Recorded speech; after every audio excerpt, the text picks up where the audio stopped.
confiance. On s'en va dans le TGV. Gigante amour et pour la vie.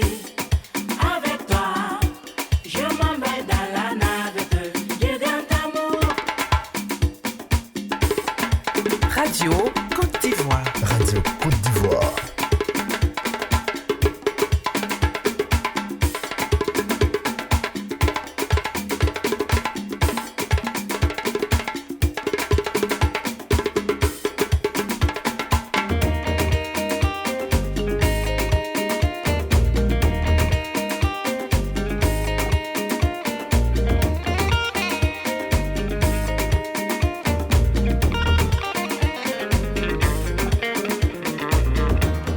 Fais-moi confiance.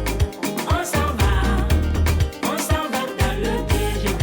Gigante amour et pour la vie. Avec toi, je m'en vais dans la navette. Gigante amour, fais-moi confiance.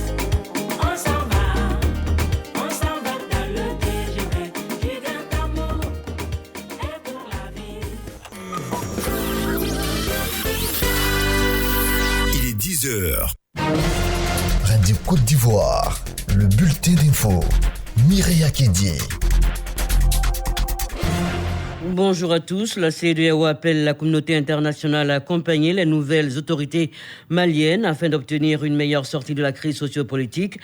Le président appel lancé par le président en exercice de l'organisation sous-régionale au terme de sa visite à Bamako.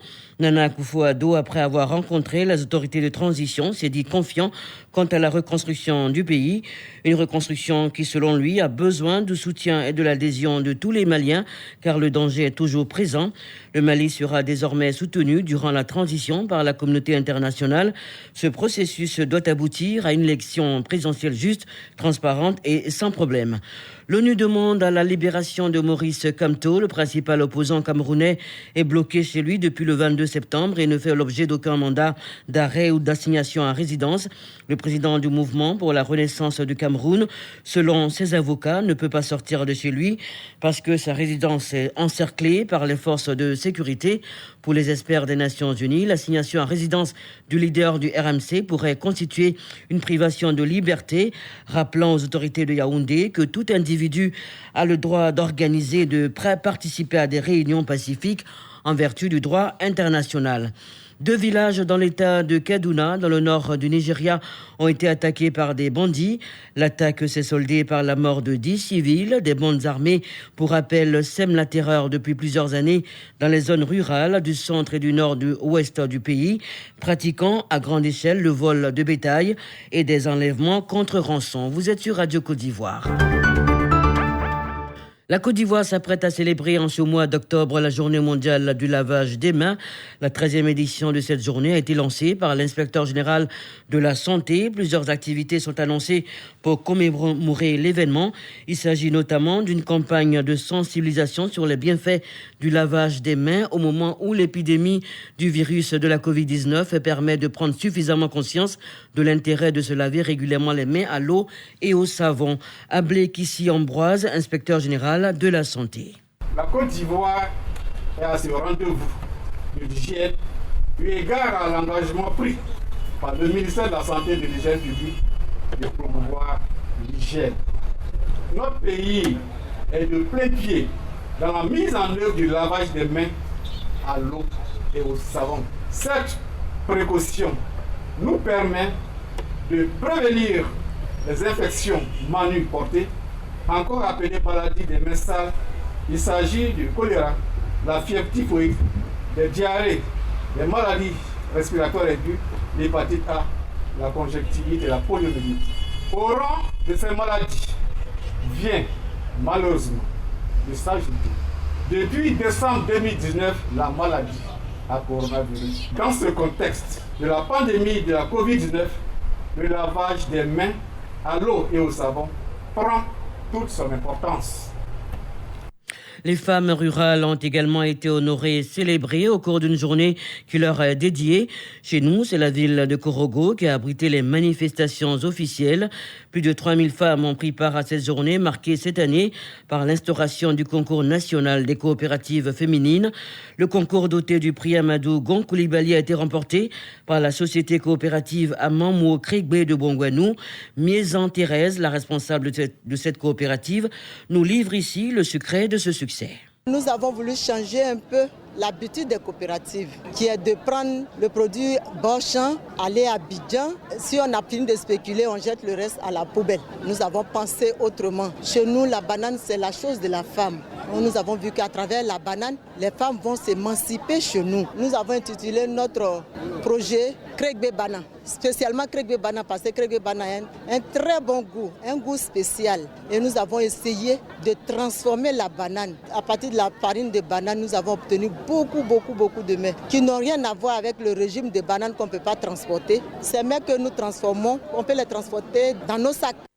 Un deuxième CHU sortira bientôt de terre à Bouaké, capitale de la région de Gbeke. Ce projet, doté d'une enveloppe de plus de 200 milliards de nos francs, est le fruit de la coopération entre la Grande-Bretagne et la Côte d'Ivoire. En plus de cette infrastructure sanitaire, 5 autres localités du pays seront également dotées d'hôpitaux et de centres hospitaliers ruraux. C'est le ministre des Transports qui, au nom du Premier ministre, a procédé à la pose de la première pierre de cet ouvrage. Écoutons Patrick Nguessin-Mboa.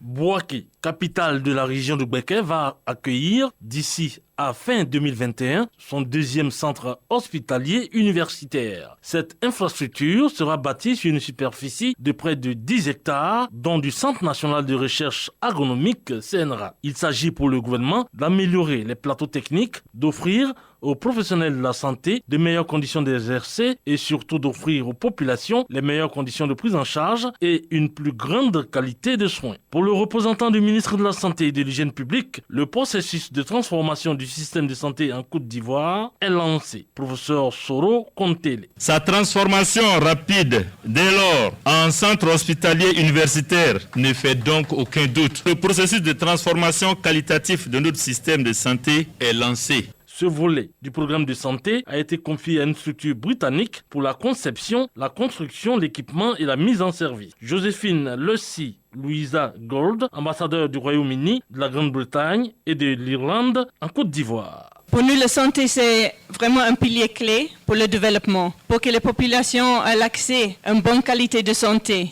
En plus de l'hôpital de Bouaké, d'autres infrastructures sanitaires verront également le jour. Il s'agit notamment du CHR de Boundiali, de Minignan, de Katiola et des hôpitaux généraux de Kouto et de Wangolodougou pour un coût total de plus de 200 milliards de francs CFA. Patrick Nguessin-Mboa, Radio Bouaké pour Radio Côte d'Ivoire. Nous parlons de politique nationale avec cette visite de proximité du coordonnateur RHDP de l'Indénié Djoablin aux militantes de la région.